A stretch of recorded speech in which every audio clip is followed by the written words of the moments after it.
Okay guys, Carty and Carty. So guys, I just got this new one for repair guys, and this is an 18 inch. I don't know the model of this subwoofer. Definitely I don't know. It does mark. You can see it burst right around the 20. Let me show you what it look like here. Guys, this is a monster of a speaker guys. It's really tall and it's really heavy. As you can see between the voice coil. Yeah, this uses a 4-inch voice coil.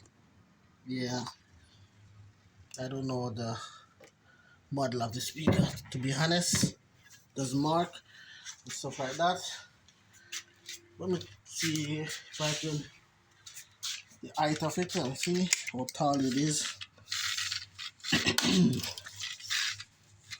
If I get how tall it is, come on. Tape measure. Alright. So it's like 14 and a half.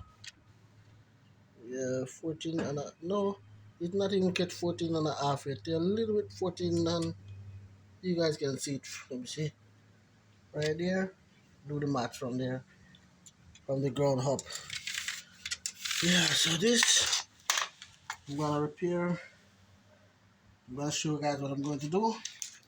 I repair one for the guy before, and what I did, I take this other one out because I did buy a kit.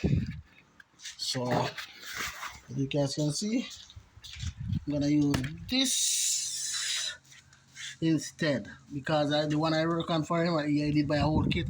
So I take off this so gently so that he can reuse them and see. Come back that he can reuse it. So yep. And you could see this one was a 3-inch voice coil. So I'm gonna have to cut it out like to right here. This one is a 4-inch voice coil. So this guys, that's also 18-inch cone. So everything will work perfectly. So just letting you guys see what I'm going to do. Yeah, so you guys will see the video for I'm gonna take this apart. I think I'm gonna try to save this, even though it's so. I can just cut it out and just to reuse this. I don't throw away these things, guys. These are things that like gold to me. Some people do. They just get a knife and cut it. Nah, I don't do that kind of crap. Nah.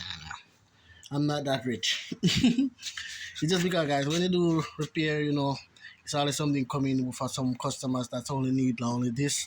When this is okay and it's only have a tour like this, you don't have a tour from here to, you know, or here, we normally tour somewhere there. So, you know, and sometimes that's all you needed is this.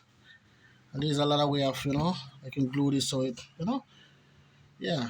But these are real competitions. So this guy goes to a lot of competitions. So that's why this happened to these soldiers. Yeah, he really, yeah, one of those guys. So you'll see more guys of what's going on with this repair of the subwoofer here, which I don't really know the model of the subwoofer, but it's a monster of a speaker. That's all I can tell you guys. Really tall speaker right here. Yep. So yes guys, so Carty and Carty back at it again. So see you guys and the part 2 of this video where I take it apart and all that kind of stuff. Just, you know, this guys want to show you guys what I got in just now, and you know, we'll go on from there with more information where you guys can ask me a lot of questions. If you guys have any sub that needed these, now be here to take the 4-inch, I mean the 4 gauge wire. I think it's a 4 gauge if I'm not wrong. No, this is, you see this says 6, this is, oh, this one says 6 AW, yeah, 6 AWG I think it should be. And this is a 6 gauge, you can take it 6 gauge, not 4. Or you could take the 4 gauge or just cut out some of the strand or some stuff like that. But yes guys, so definitely guys, if you like what you see, you know, please like, subscribe, and Carty and Carty guys is coming up with another subwoofer repair soon. So enough respect for now. See you on part 2 of this video.